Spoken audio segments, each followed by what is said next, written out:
Hello! Today I'll be showing 12 different cool places to travel to through fairy rings. These places are not very known, although I'm sure you'll recognize some from clue steps or bossing if you're a higher level player. But unless you've gone through the whole list of fairy rings on the wiki, I'm sure there will be at least a few you haven't heard of or used before.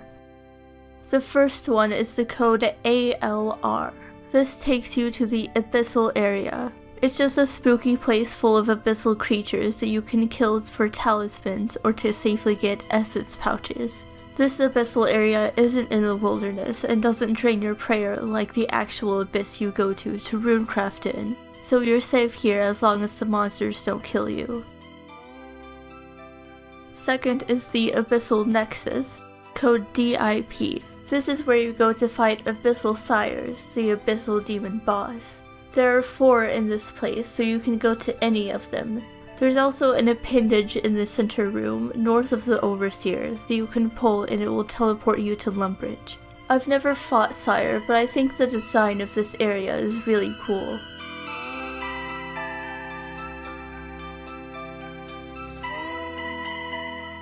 Next is the code BKQ, which takes you to the Enchanted Valley. It's a beautiful hidden place with a big waterfall and centaurs, stags, and trees that turn into ints when you chop them. This place doesn't have much of a purpose, it's just a cool place to hang out. Next is CKP, the Cosmic Plane. You go here during the quest Fairy Tale Part 2, and there's not much to do here besides stand around or maybe talk to the cosmic being who roams around. But it's just a really interesting place, so colorful.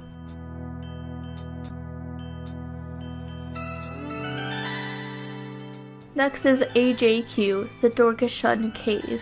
Don't forget a light source if you're going here.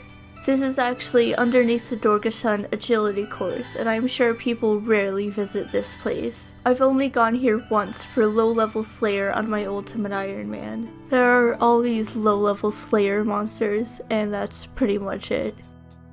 Next fairy ring code is BIS. This takes you to inside of the Unicorn Cage at the Ardougne Zoo. This isn't that interesting, just a little fun fact. Actually, you have to use this fairy ring as an Ardougne diary task anyways. Next is BJR, the Fisher King Realm. Once you've unlocked this place with the completion of the quest Holy Grail, you can return anytime you want. The easiest way to get here is through a fairy ring. The only other way is by blowing the whistle like you did during the quest. It's nice seeing this place so bright compared to how it was before.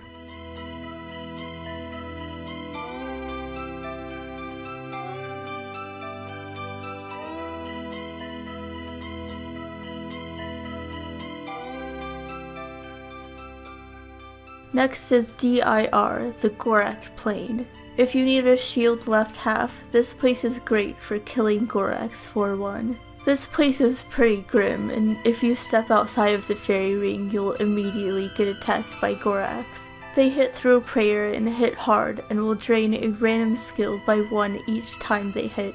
I guess if you're not looking for a shield left half, it's best to stay away from this spooky place. Next is DLR, the Poison Waste Island. Here there are cute little badgers, and a telescope to watch other people fight Zora.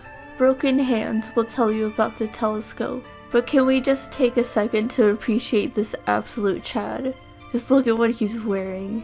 Incredible. Next is DLS, the fairy code for the Myreque Hideout from In Search of the Myreque. I guess it's a quick way to get here if you have a close teleport to a fairy ring. But when I exited the cave and decided to search around because I'd never explored this cave while doing the quest, I found some interesting little caves. My favorite one is the cave with 2 dogs in it. I don't know why there are 2 dogs and a spider in this cave, but hey, they're just vibin'.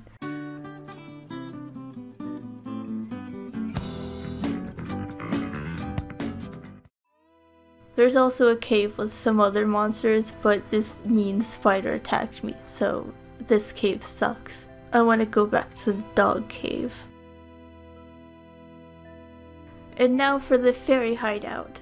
If you don't remember the quest or haven't finished Fairy Tale Part 2, there's a specific sequence of codes you have to do in order to get there. First is AIR that takes you to this little island south of Witch Haven. Next is DLR, which takes you to the Poison Waste Island from before. Then enter DJQ, but it won't take you anywhere and your character will comment about it.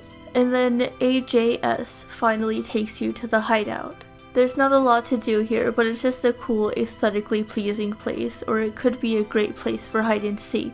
Just imagine playing hide and seek where you zoom way in so that all you see is your character and the bright blue grass. All of your friends will just assume you're somewhere in Xanaris.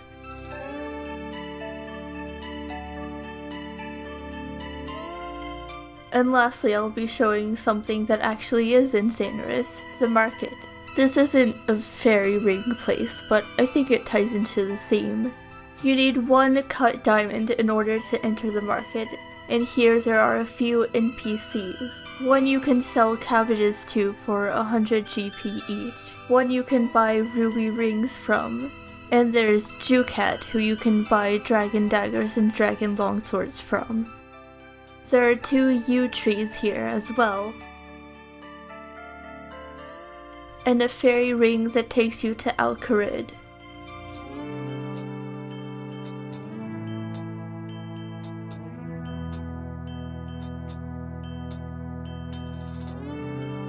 Well, that's it for this video. I hope this inspired anyone who hasn't done Fairy Tale Part 2 to do it because it's a cool quest and you unlock so many cool places.